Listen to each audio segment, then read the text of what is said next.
Okay, muckers, hello, welcome back. We are now going to be doing part 2 of Kaylin's 7Supergirls expose video. If you want all the context, I would go and watch the first one. We are going to be diving right in. Also, just want to say thank you so much to everyone who's supporting my Patreon. It'll be linked down below. Thank you so much. I'm uploading so much exclusive content over there. And also, tour tickets are on sale right now. I'm opening in Brooklyn in 2 weeks from today.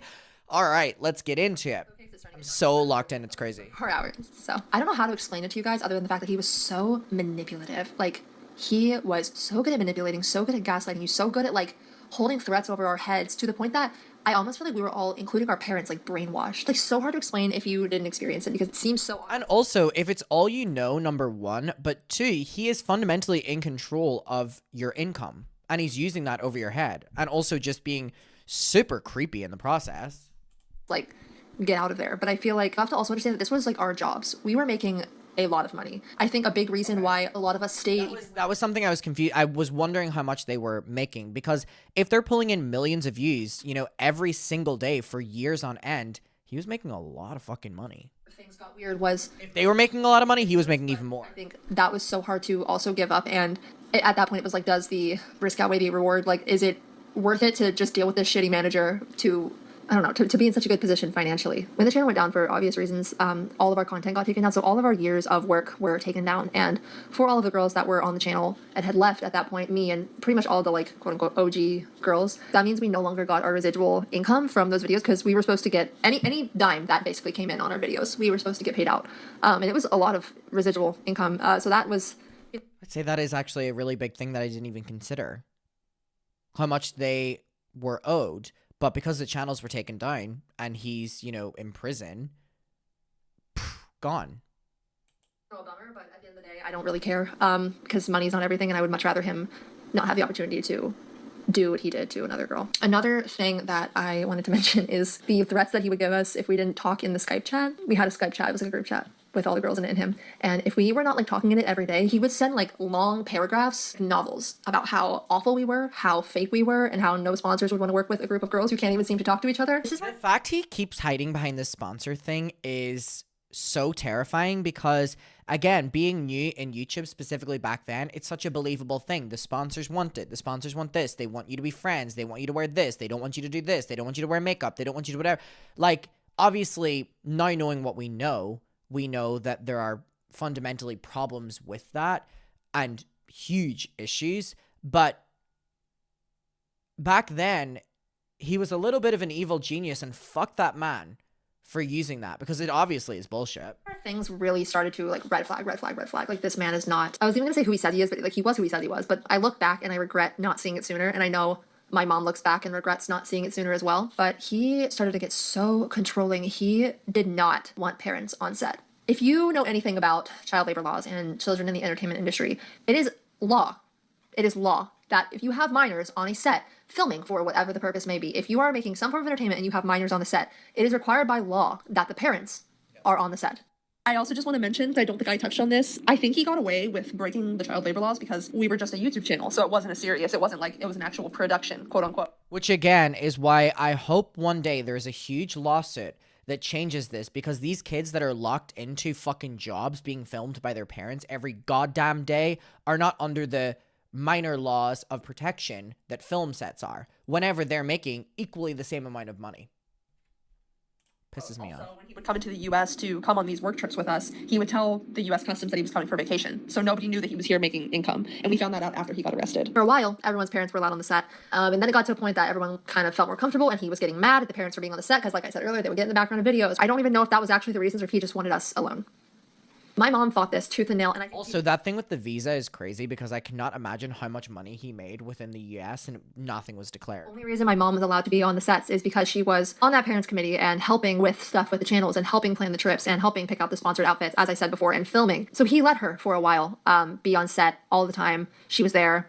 She was there for me. She was there for all the other girls. It gave the other moms peace of mind because they trusted my mom. They knew my mom at this point. They were all friends, and it made them feel like secure that their daughters would be safe. I honestly kind of felt bad because all the other moms would like go out and do things during the day and go explore wherever we were staying and like go have lunch together. My mom sat there like basically behind the camera watching us all the entire time. I remember in probably 2017 16 maybe, I went on a beach trip with my parents to Florida, to Destin, and I was so excited. I had like never been to, or I'd barely ever been to the beach, so I was posting all my cute little beach pictures. I remember I posted a picture of me like jumping in the water, like in my swimsuit, which this is like so rich coming from him. It's so ironic considering he had us around in swimsuits. Like, what the fuck do you even mean? I'm like laying on the beach with my mom, and all of a sudden my Skype and her Skype start blowing up.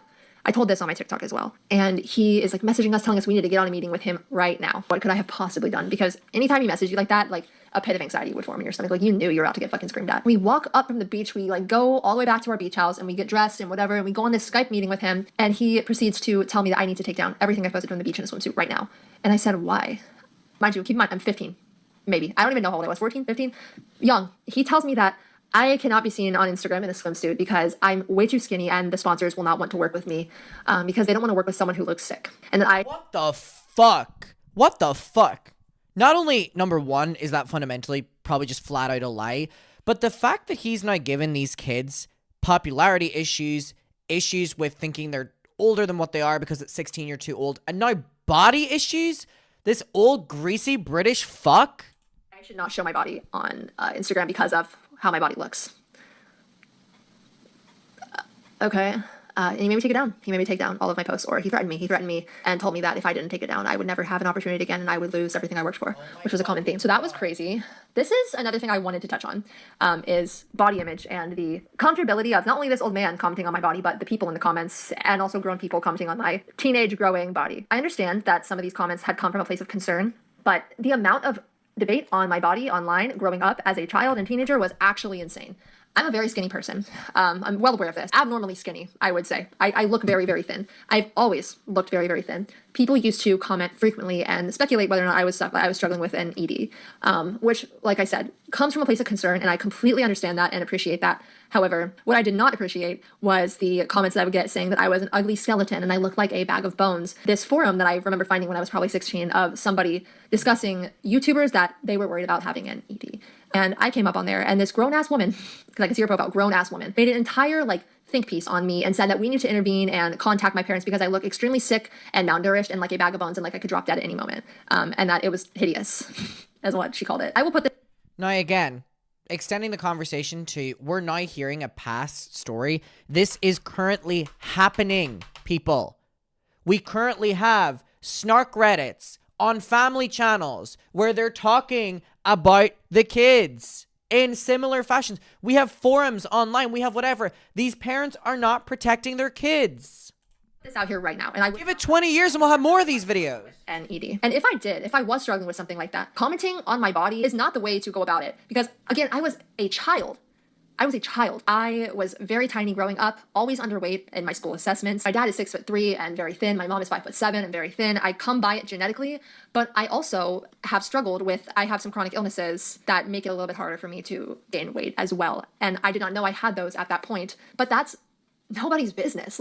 It is my health is nobody's business. I was in puberty. I had a huge growth spurt. I went from 4'9" to 5'10" within not even 2 years, but I was healthy. My doctor had no concerns about it because I had grown up going to him. He was my pediatric doctor. He had known me since my first ever doctor's visit. If he had concerns, they would have been addressed, but he knew that's just how I was built. And I'm still built that way. And everyone's body is different. And like I said, I just think it's not something that we need to be commenting on, especially when someone is, a child or a minor. It's at the end of the day, someone else's body is not your business, and expressing concern is fine, but you also have to do it tastefully. Things leading up to me leaving that really stand out as weird, horrible things that this man did. One particular trip that I remember being really rough was one of the times that we went to Orlando. For some reason, these trips we frequented Anaheim, California, and Orlando, Florida all the time. I don't know why, but we did. One of these trips, he flew out all of 7 gymnastics girls. I feel like that's where I saw every YouTuber doing trips. It was either Anaheim for VidCon and go to Disneyland, or it was Orlando to go to Disney World. There really wasn't any variety, and that's why I wanted to go to Anaheim so bad. And then I went to Anaheim and I was like, there's fuck all to do here. One of the sister channels, as he called them, and we did collaborations with them. So we did a bunch of gymnastics videos. They were in our videos, skits with us. He somehow got I don't know how this even happened, but he got Shawn Johnson, who's an Olympic gymnast, to come. He somehow got her to come to a video with us with 7 Gymnastics Girls and with 7 Supergirls. And it was basically for some reason she was teaching us gymnastics. Obviously none of the 7 Supergirls were gymnast, like, and so this was like, it was kind of supposed to be funny, but also, you know, see what we could do type of thing. This was like one of those fun times that we weren't wearing underwear because, you know, why would we be allowed to do that? This is so stupid, but this was the point that I remember him really turning on my mom, because he used to be like good with her. Like I said, he used to like let her come on the set. This is like the turning point. And after this, he actually was so adamant about her not being on set that he he made a Google form poll. He sent it channel wide, every parent, and had them vote whether or not they wanted my mom to be on set or not. And it was like unanimously yes. And he was pissed. Like that made him like hate her. Like he was so rude to her after that, so rude to me after that.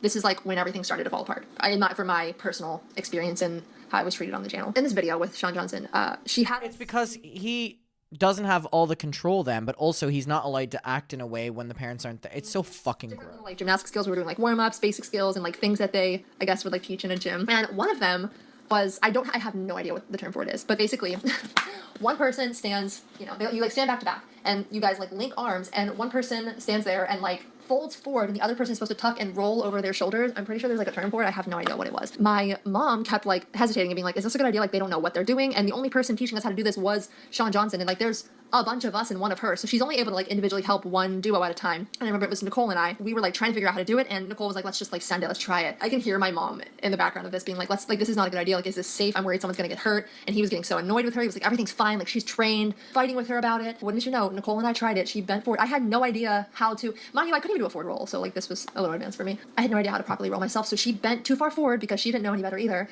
And I slid off her back directly on the floor onto my neck and my neck bent like all weird. And I just remember laying on the floor, like, feeling like I couldn't move, and everyone was like, and, like, freaked out. Everyone stopped what they were doing. I couldn't tell if I was hurt. Like, I think it mostly scared me. I, like, got up, and we, like, went out into, like, the hallway of this gym that we were shooting at that was, like, rented out. He was so rude to me. I was, like, why? Freaking out. It was hurting, but it wasn't, like, I know I didn't, like, seriously probably injure myself, but in the moment you're thinking, oh, my God, what if I, like, broke my neck or sprained my neck, or what if I'm gonna, like, I don't know, have some, like, horrible repercussions from this. I'm also a hypochondriac, so I was like freaking out. I was like crying in the hallway with my mom. She was like trying to calm me down. She was like trying to ask if we like should go to like an emergency room and like get it like, you know, looked at or whatever. I was like trying to decide, and then he like comes out. This is the only time he came out. He didn't even ask if I was okay. He was like, are you going to be in the video or not? And I was like, I don't know. Like I'm trying to decide if I like need to go to the emergency room. He's like, well, if you go, then you won't be in any of these videos. Like you'll lose out on the sponsorship money. Like you will not be in the video. So you need to make it. It's just like it honestly is so fucking sick. Do we have an update on where he is or what he's doing right now? And like walked away. And so I never went to the doctor. I never went. I was like, well, I can't do this. So I have to just like go be in the videos. And it's funny because if you watch that video back, I just disappear for the rest of the video with like out of trace. Like you literally, I think Sean Johnson uploaded a video from it and you literally see me fall into my neck and the video cuts and then I'm nowhere to be seen for like the rest of the video. And after that, he like really started, he was done with me. Like, I don't know why, but that was like the start of the end for me and my being somewhat liked or tolerated. I don't know that he liked any of us, to be completely honest with you. On that same trip that I got dropped on my neck, I was feeling really sick. I had no idea why. I just felt like really run down. I had the meet and greet that week. I had no idea why I was feeling this way. These kids were sorry. They were worked to fuck.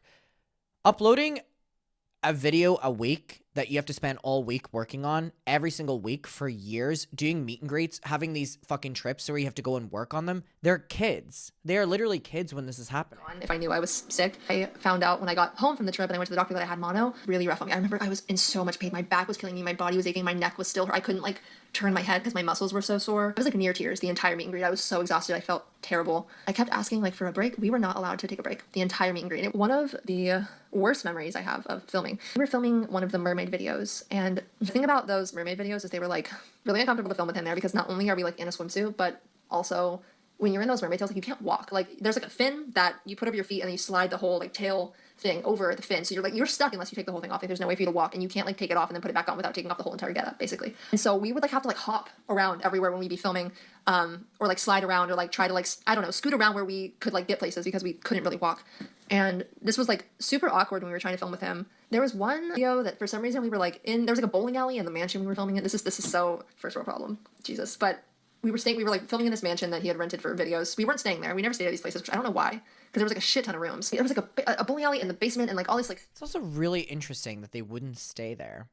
But it would already be rented out. And there's rooms, but they can only work there. Stuff in the basement. I remember we were filming down there or something for this mermaid video. I don't know why we were inside as mermaids, but that was like the plot of the skit. I was like sitting on the floor and I was like trying to get up and I had to like move to like a different room or something. And I was gonna just like shimmy my way over there like we all would. Like we would just like slide on the floor and like hold on to stuff and like move to where we needed to go. And he came over and was like, oh, like I can like pick you up and carry you over there. I was like, no. I was like, absolutely not. I was like, no, I'm good. He like fucking lifts me up bridal style and like carries me over to the other room. Oh my god. I remember just like having like a pit in my stomach, like chills down my spine. I was like, oh my god, like put me, like, do not ever touch me again. I mean, everyone was there. It's not like it was like super weird, but it was really weird because I actively did not want him to be like picking me up, especially like not only because he was weird, but he also like really smelled bad.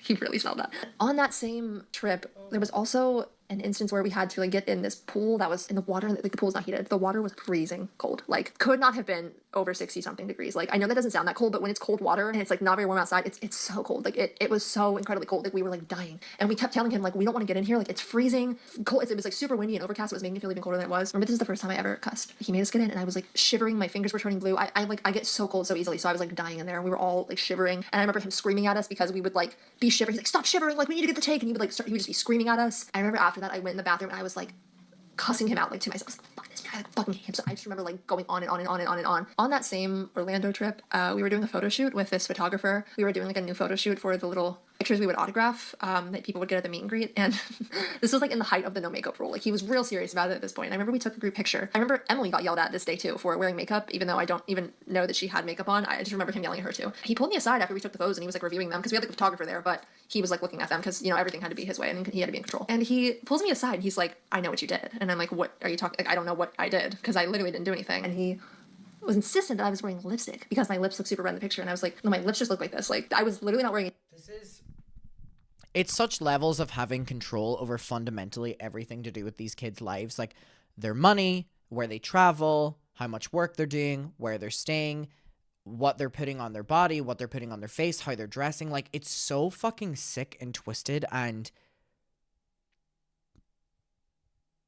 I can't get over it. It's just crazy to me because, you know, I really loved these channels when I was like similar age as, you know, the girls when they were uploading it, and it's like I would have never thought that this was going on. But then when you think of it now, you know, oh, a 50-something-year-old man running these YouTube channels, oh, well, yeah, what a fucking freak. Stitch of makeup. He made me get a makeup wipe and wipe my entire face to prove to him that I was not wearing any makeup. You know, it was that serious. It was that serious. Another thing he would do when we were on those trips and filming is if anybody like laughed or showed any semblance of having fun, he would kick them out of the video. He would literally like be like, you have to go sit in a room and not let them be in the video anymore if they so much as like laughed or made a joke or acted like they weren't taking this super seriously for literally 1 second. And another thing was we never knew what the videos were going to be about until we were already filming them, and he would feed us our lines off the side of the camera, so none of it was like remotely prepared. So sometimes he would give us the line and we would laugh or something and he would literally kick us out of the video. And another thing that he would do is if any of the girls like weren't comfortable with something, either showing enough skin was like the big one, or wearing a certain outfit or doing a certain thing, he would make them stay at the hotel for the day and not be in any of the videos. A big thing that a lot of people just punishing and restricting, and for what? Not wanting to show more skin as a 15-year-old? Or not wanting to wear skimpy outfits he's putting on children because of his own fucking fetishes? We're really shocked to hear, because I made a video about it on TikTok, is that we had assigned best friends. So the assigned best friends that were actively happening whenever I was on the channel, it wasn't the whole time, but it was like once we started going on a lot of frequent trips, were me and Jenna, and then Mimi and Ellie. The thing that was like really fucked up about these assigned best friendships that we had was that we were like genuinely all friends. So it was like really stupid that he even did that in the first place, but it was just about having more control. They wanted distinctive friendships on the channel, which again, I think that was some bullshit lie made by him. He would pair us up in these best friends. I don't know if he did this to Mimi and Ellie, but I remember he told me that, you know, if we didn't appreciate this opportunity, he would take it away and he would break up our best friendship and find whoever didn't piss him off a new best friend, basically. These always pissed me off because I felt so guilty. Like, I felt so bad for all the other girls because they didn't get a stupid fucking friendship pairing. I never wanted anyone to feel like excluded, but he wanted us to exclude everybody that was not our best friend. So at first it was like, okay, just in videos, group videos, you guys have to like sit next to each other. You guys have to like always be sitting next to each other. They would like write us lines that were like, oh, me and my best friend, like it would be like very blatant. And I'm honestly surprised that more people weren't aware of it because I feel like it was super obvious. And a lot of people said they did notice because it came out of like nowhere. Like got to a point that we started to get uncomfortable because he was literally like, it wasn't even him like making us act like best friends. Like he was making us act like a fucking couple. Like he was like, okay, now you like sit on her lap and you like, you guys need to like hold hands when you run away and like lean your head on each other's shoulders. And I was like, what even is this? Like, I'm sure some best friends do that, but like it all came out of absolutely nowhere where he was like making us like really prove to the audience that God, this is so fucking creepy. It's so creepy. And there's two different things here at play. Number one is that he is literally making children act very touchy-feely with each other. And probably his favorites. But then number two, he is continuing to do this hierarchy where some of the girls are favored more over others, causing infighting between young girls. And he's a 50-something-year-old man.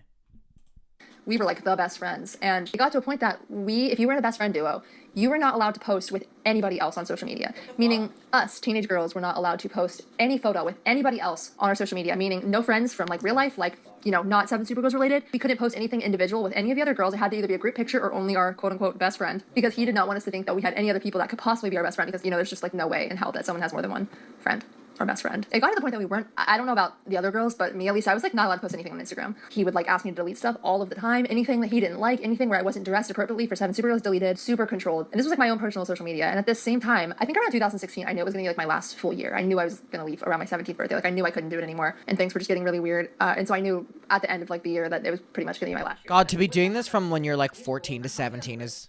They like didn't come about all at the same time. It would like be added slowly. So while it is easy to think, wow, why did you not leave when all these were implemented? It was like a slow like crescendo of them getting weirder and weirder and weirder and weirder. And by the time the no shaving legs, no bras, no personal life rules got implemented, if you look back, which you can't because the channel's gone, but... Also, just a huge thing to note here is that at 16, 17, that's when you're really starting to develop friendships and develop whatever. And it's such a hindrance to someone's personal growth and personal life and personal relations when they're not allowed to engage with other people that aren't their chosen best friend by a creepy 50-year-old man. Look back. I think Emily, Jazzy, Catherine, Rachel, Nicole, we all left within like a couple months. Jenna, we all left within a couple months of each other. It was like one after the other, like dominoes falling. Like we all left because that is when it got weird. That is when it got weird. It mattered at that point. Like the money, nothing. Wanting to like keep it up for fans, nothing. Like it got to a point. At some point during all this, he kicked my mom off the parents committee, so she was no longer allowed to be involved in anything. And that definitely bothered her. Another thing that was going on, that this is one of the other things I really try not to think about because it like makes me feel ill. I know in my heart that like it's not what he said it was. One of the things that he would have us do on every single trip is what he called B-roll pool footage. And he would tell us that our sponsors wanted just like raw, uncut B-roll footage of us in the sponsored swimsuits. It was usually like whatever the swimsuit brand we were sponsored by was at the time. It would be like a bunch of footage of us just like playing in the pool. And he would go outside and we would all be playing in the pool. Dude, I mean,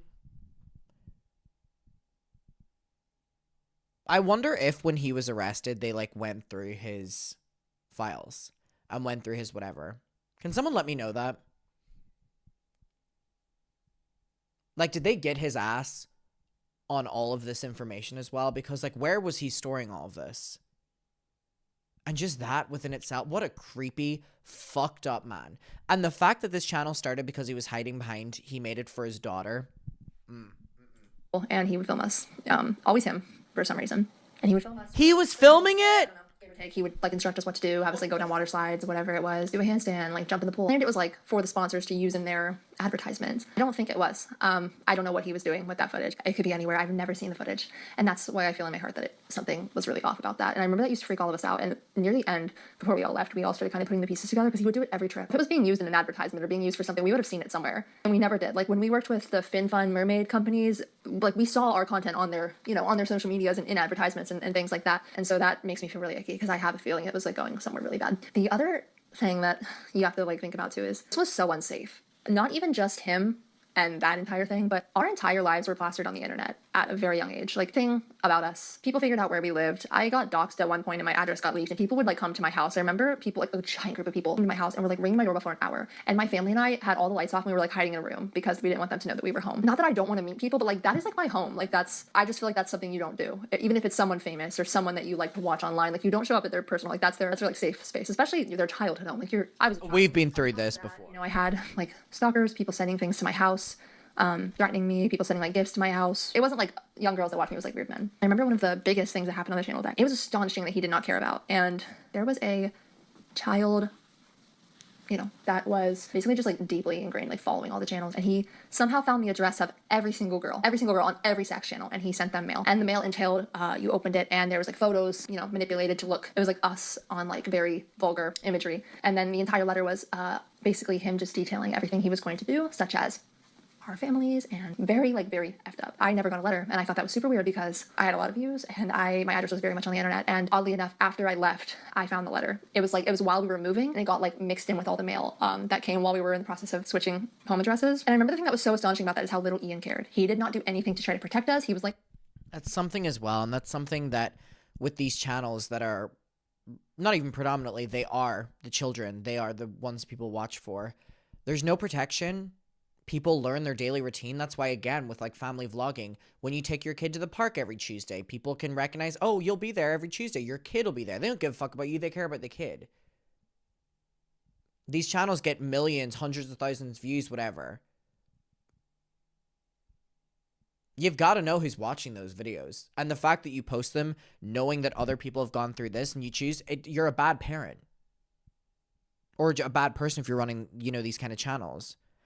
Oof. The fact that he would never do anything about this as well, but he would have all these strict rules that apply to just things he wants.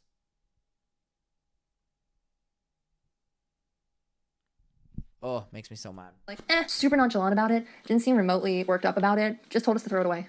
I want to say either the second to last or last trip I ever went on was like the straw that broke the camel's back. This was another trip to Orlando, which was like the bad place at this point. And on this trip, something like super duper duper exciting happened. We got an offer from Walt Disney World's Best Day Ever, which was like a YouTube program thing that had like YouTubers or celebrities or actors or like whatever, people who had a following come and film them and like go around, like professionally film them, like going around the park and like had all this stuff planned for them. It was like a whole entire little like program that they did. I don't know if it's still going on, but I was so excited when I found this out. I'd only been to Disney one time in my life, and that was with SevenSuperGirls on the first ever trip, but it was just like for fun, like for like a little video. We got to go like behind the scenes and see everything. They like gave us special outfits. There was a whole film crew, hair crew, makeup crew, all this stuff. It was like a big deal. I don't know if this was actually a thing, but he basically told us that whoever ended up liking the best was going to get some special deal with Disney to do some other thing. It was not, again, just creating a hierarchy for no reason. me that got it, so I have no idea if it actually happened, but he claims it did. But he like threw it in our faces the whole time. Was like, you better be the best, or like they're not going to like you and you're not going to be the one who gets the special, whatever the fuck it was. I remember on this trip I was having like the worst anxiety of my life. I was like going through a really bad patch with my anxiety where I was like, it was like at an all-time high. I was really anxious about going to Disney. I don't know why. I don't really know why. I was just like going through a really bad period of anxiety, and I just wanted my mom there. Like I just wanted her there in case I started having a panic attack. I was dealing with like a lot of like nausea. I was worried about getting like motion sick from the rides or throwing up or having a panic attack or something happening. I don't remember, but I was like in a full-blown panic attack about it. I was like, please, like you have to come, like just make sure you can come to my mom. And she was like, I'll ask him. I don't see why not, because it was voted that she be on set, but he thought this was different for some reason, that she did not need to be there, because when she approached him about it, he immediately said, no, like you're not going. It's going to be me and that's it. And she was like, why? Like what is a good reason for that? And he basically said, because I don't want you there. He also told her that Disney was not allowing parents to be on the set, which is hilarious. Could you imagine being that age and you're there with all of your friends who are a similar age and your only chaperone is a 50-something-year-old fucking greasy-ass, creepy-ass British man who's restricting you having access to your parents, not allowing you to have friends of your own, not allowing you to wear makeup, not allowing you to shave your legs, not allowing you to pluck your eyebrows, choosing the clothes that you're going to wear, punishing you daily. And oh, but he's the guardian that has to look after you. But we didn't know anything at that time about like child labor laws and how all that worked, and that a parent actually did have to be there. My mom kept pushing the issue. At this point, I'm having a full-blown like hyperventilating, crying, panic attack, like really bad. This went on for a couple of days, like back and forth, but I'm just gonna get to like the climax of it. Basically, we had to get up at like 7 in the morning and get on a bus to go to Disney. It was like our transport. The night before was when I was having the all-out like really bad panic attack. I remember I was laying in bed, I was crying. I was like, I don't want to go. Like, if you can't go tomorrow, I know this sounds so stupid, but like if any of you have anxiety, like you know it doesn't make sense a lot of the times. And I was just like really going through a bad. There was no reason that she couldn't go. And I remember I was in the room crying and they were in the hallway, and she was like talking to him, telling him, you know, she's like struggling right now, like with her mental health. She's struggling with her anxiety. She's not feeling good. All this stuff, like trying to explain the whole thing to him, defend me. He said, no way in hell can she go. And she said, why not? And he like got really close to her face, got up in her face, like spitting in her face. And he said, I don't give a fuck about her anxiety. I don't give a fuck about her mental health. If she can't do this, then she's not fit to be a SevenSuperGirl. And if you go tomorrow, I will make sure she never has a single opportunity ever again the rest of the time that you guys are on the channel. I will make sure of it. He promised. He said, I promise you. And I would say that was a promise that was kept, because from then on he treated me like absolute shit. My mom woke up the next morning and got on the bus with us and came, and he was awful to us all day. They were like taking a bunch of pictures, the Disney people, the production team and all that. They were like taking pictures of all of us. And there was one where he got in it, and my mom like was standing off to the side, and they were all like saying, oh, like Melissa, get in it, get in it. All like the crew members that were like escorting us around, because this was like by this time they had like talked to her and knew her and everything. And he said, absolutely not. Do not let her in the picture. Like you get over there and don't you dare get in this picture. And then I remember my mom was in tears. And the thing that is so ironic about this is at some point in the day, my mom was talking to one of the people who was like the production team at Disney, and they said, where are all of the parents? Like, where are they? Why aren't they here? And my mom goes, well, he doesn't like parents to be on the set. He told us that you guys didn't want them. They said, no, like, we require them. Like, we would not have been able to do the shoot had one of the parents not been here. That entire day was absolutely awful. It was so much fun. And also, that's obviously a film crew that understand like child labor laws and stuff. But again, this is why like a reform needs to happen within just filming kids and uploading it and making money off of it, because stuff like this, when we know it happens, can't happen again, and there's a way of avoiding it, which is changing the laws. Getting to like see behind the scenes and everything and go on all the rides, and we got like escorted to the front of the line. Super cool special treatment, but he completely like ruined it. It was so funny because he told us they required no makeup and all this stuff, and then there was like a team like coming up and touching up our makeup. He screamed at the Disney makeup team and said, do not put makeup on their faces, like they can't have makeup on for the sponsors. There was no sponsor. Like the sponsor was Disney. Oh my god, they hated him. Like the Disney people absolutely hated him. And I think one of the funniest parts of that day that I remember, we were mic'd for the Disney thing. Like we had like a little lapel mic on us that was like on at all times. We were actively shit talking Ian the entire time. Granted, we were calling him Baggy because, you know, that was our code name. Sure, like if anyone was listening to it, they could have put two and two together. And I'm like certain that these like Disney sound people heard us shit talking him the whole entire day. I think that was either the last or the second to last trip that I ever went on. The year after that was just awful. He would not give me like any opportunities. He took every opportunity I had away. He demoted me on the channel. He would tell me that I was old news and that my train has left the station and I'm no longer anything special. And he moved me down to like third on the channel, which who gives a shit? I did not. Could you imagine then being like 17 years old and being treated like this and then leaving the channel, and all of your self-worth has been over the last couple of years within this channel and at the mercy of this man's hand? And then he's like, you're old news. How you would feel about yourself at 17 years old? You would think your life's over. Power trip punishment. Final straw was in the summer of 2017.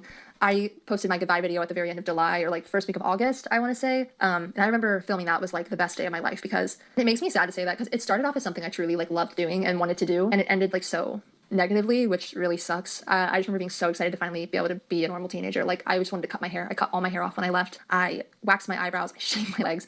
I wore whatever I wanted. I posted whatever I wanted. I finally got to post on my main channel, which we were not allowed to post on at all whatsoever because he did not want us growing our platforms outside of SevenSuperGirls at all. I was so done. Every time I would have to film, I would put it to the very last minute. I would film Tuesday night and have it up by Wednesday morning. I never missed a video. I filmed rain, shine, like whether or not I was sick. I remember there was a video I filmed while I was violently throwing up with like a stomach flu, like the show must go on. So by the time I left, I was done. Like I had lost any passion that I had for it. Right before I left, I knew I was leaving. I knew that I was going to leave right after my 17th birthday. That was like the whole plan. It was like my birthday present. Yippee. I am not going to name names. I'm not going to say anything because at the end of the day, whether or not this like was hurtful, you know, we were all being like manipulated and controlled. I decided, me and some of the girls decided to take a trip, not a SevenSuperGirls trip, just a trip by ourselves because we wanted to hang out like normal and be allowed to be normal. And these girls that I went on the trip with were not mine. And again, I was just about to say, like, keep in mind as well, I don't know if this story is going to go bad, but these people were only allowed to hang out whenever they were under the control of him. So when you're growing a friendship and you're having to talk in code about a big problem you all unanimously have, it's important for you to hang out without him. Best friends, quote unquote. They were not my designated best friends. And I don't know why we even did this because like we ran it by him because, well, that was just like something we knew we would get absolutely crucified for if we didn't do. We ran it by him and he was like, absolutely not. Absolutely not. We were not allowed to go on this trip. That was completely unrelated because on the off chance that we get seen together and whoever sees us wonders why we're not with our designated best friend. That was his whole entire reasoning. After like a lot of negotiation and promises made that we wouldn't be seen anywhere, we wouldn't take pictures with anybody. Literally, if a fan came up to us on the trip, we had to say no. If they took a picture, we had to tell them not to post it anywhere. He finally agreed under like all these guises of what we could and couldn't do. He literally said if we saw someone that we thought recognized us, we had to split up so they didn't see us together. He told us we had to like watch everywhere we were going because we're high profile and something could happen to us. He always said that. And he like when we would be on trips, he would literally tell us that we weren't allowed to walk around the hotel lobby with our mom in case someone recognized us. Like, I'm sorry, do you have like more protection over me than my own mother? Like, what are you gonna do? Like, he's a scrawny, like stinky 5'10" British man. Like, what is he gonna do? Also, what happens when he's not there and I'm at home with my fucking mom? He can't protect me then, and I go places then, so what? It was literally just a control thing. But so he didn't care whenever letters were being sent, threats were being sent, people were showing up at the house. It literally is just about control. It's not like going certain places. Fucking egotistical. We weren't allowed to. But we were okay with it, and we booked the trip, and we stayed in 2 beach houses. Our whole families came on the trip, and I was so excited to finally like have a normal trip with some of my friends from the channel, not have to deal with him like overseeing everything, even though he was basically overseeing everything from a distance. I'm just gonna put this out there. There is zero record of this on the internet, and I don't have any like outstanding beef with anybody. We were all kids, and I don't want this to like sound like I'm shit talking anybody or anything because that's not my intention. I'm also just like not giving you much info, and there's no way for you to find out about this because it was never documented ever anywhere, like not even a photo. About a few hours into the trip of us all being there, I found out that he had struck a deal with all the other girls that were there for them to all do branded content with a sponsor that was willing to work with them and film these videos together and exclude only me. They were told to go do all these videos without me, leave me out, leave me where. What the fuck? So, like, even in the one time that he agrees to let them do something on their own, he's been fucking shady and manipulative and fucking evil and, like... Not in any of them. And he did not tell me, and they did not tell me until we got there. And that really, like... Also, why did the other parents not tell her mom? You know, the greatest thing for our friendship, but it is what it is, and I've moved past it. I don't really care. Like I said, he was like super manipulative, so it was just really easy to be like persuaded by him. I just like didn't even give a shit because I knew I was leaving at that point, and I, like nothing that he did mattered anymore. Leaving was like really strangely hard, even though I was so ready. It was like, I felt like guilty. I don't know why, but I felt guilty. I think the thing that I didn't realize was how much it like affected me as like a teenager, because when I left, I felt like I was having like an identity crisis. I was like, what do I do now? I mean, because it's all you know. Your entire personality has been controlled. Your entire looks have been controlled during the most formative time of your life, which is being a teenager. Think about like it had been the past like 7 years of my life, so it was like really strange to have so much freedom and like creative liberty for everything I was doing. One thing I know a lot of people were wondering is if I like came up with all my own videos. I did. Whenever I was able to do my own thing and have my own schedule and not have to do anything, it was so weird, and it took me a while to kind of find myself, if that makes sense, after that, because it was so many years of my life and like literally my formative years, like literally like the most, I feel like the years of your life you find yourself most are like your teenage years. Like that's when you're like actually becoming a person. And from the time I was 10 years old, because I auditioned and got on when I was 10, and I turned 11 like immediately after getting on the channels, until I was 17, that is 1 year from legally being an adult, I was on the channel and I was a spectacle on the internet for everyone to see. That's like my whole youth, minus like my childhood. So like it's hard to like find yourself and figure out who you are after that. And it's not that I wasn't myself when I wasn't. And also, I'm not taking away from this because I think 10 to 17 is quite honestly some of your most important years. But imagine then Family Channel kids from the moment they are born are on the internet. I was myself, but it was weird getting to publicly express myself and who I don't understand why people support Family I Channel. want to say a year or a little less than after I left SevenSuperGirls, we got the news that Ian had been arrested from one of the trips in, say it with me, Orlando, Florida, the bad place. One of the moms heard about it and texted my mom, and it like spread. It was like morning when I found out. And I remember feeling like sick to my stomach, but like not even a little bit shocked. I like to think I'm a pretty forgiving person. There's few people like I truly hate, and I absolutely hate that man. I don't care anymore. I left in 2017. It's been how many years? Almost 10. 8 years. I was so afraid to make a video about it and like talk about it because it's almost like I still felt controlled by him. Even when he was in jail, I never wanted to make a video about my experience. And I think part of it is because I wanted so badly to escape from it. Like I was like the Miley Cyrus, Hannah Montana, wanting to like be seen as something different. Like I just wanted it to like go away. And I've realized the longer I'm on the internet, like it's never gonna go away. It's always going to be like where I came from and a part of me, and I'm grateful for it because it made me into who I am today, and it gave me this platform, and obviously I'm appreciative of that. I'm appreciative of the good memories and the good things that happened, and the Also, I just don't understand how parents that film their children don't hear this and be like, oh, my children will eventually one day be like, I can't get away from all those tantrums my parents filmed or all those fights or, you know what I mean, all those moments. I'm not taking anything away from Kaylin's. I'm using it as like a fucking people wake up. And this is fucking, it's so devastating to hear. And I can't even imagine going through all that, feeling all this, him treating you that way, and then finding out he was arrested. I had in my life that people... On one of the grip trips. I worked with Nickelodeon. I was flown all over in first class for free for like YouTube branches. Like it's such a cool experience. And it's so sad that it was so soured by this like evil, disgusting, predatory old man. It could have been such a fun experience, and the channel could have grown with us instead of staying stagnant and the channel being geared for 12-year-olds. But us all being 16. And the funny thing about that is there was originally an age limit. I think the age limit for being on SevenSuperGirls was 16, and he extended it when I turned 16. Because I remember Catherine had to leave for like a couple weeks, and then he changed it and she came back. So it was just Rachel, but then Catherine just showed back up in her videos. The sad part about him getting arrested is he only served 90 days, and I think he should have had years and years and years to sit in a jail cell and think about everything he did. I just hope nothing good ever happens to him again. And I remember I was so scared to ever talk about him online because I was so scared that somehow he was going to get me. I just like hope nothing good ever happens to him again. He is truly the worst person I have ever known in my entire life. A lot of people ask if like I'm still friends with the girls. We don't really talk. I'll occasionally talk to them. I don't have any bad blood with any of them. Like I don't have anything but good things to say about pretty much everybody. But I mean, people grow up, people move on. I will occasionally talk to them sometimes, but not super often, or just like all at very different places in our, you know, in our own lives and stuff, and have moved on. And I wish them all the best. I do just want to say one last thing before I say goodbye. Regarding our parents, there's always a lot of comments that are like, where were your parents during all this? Which is a totally reasonable question to have.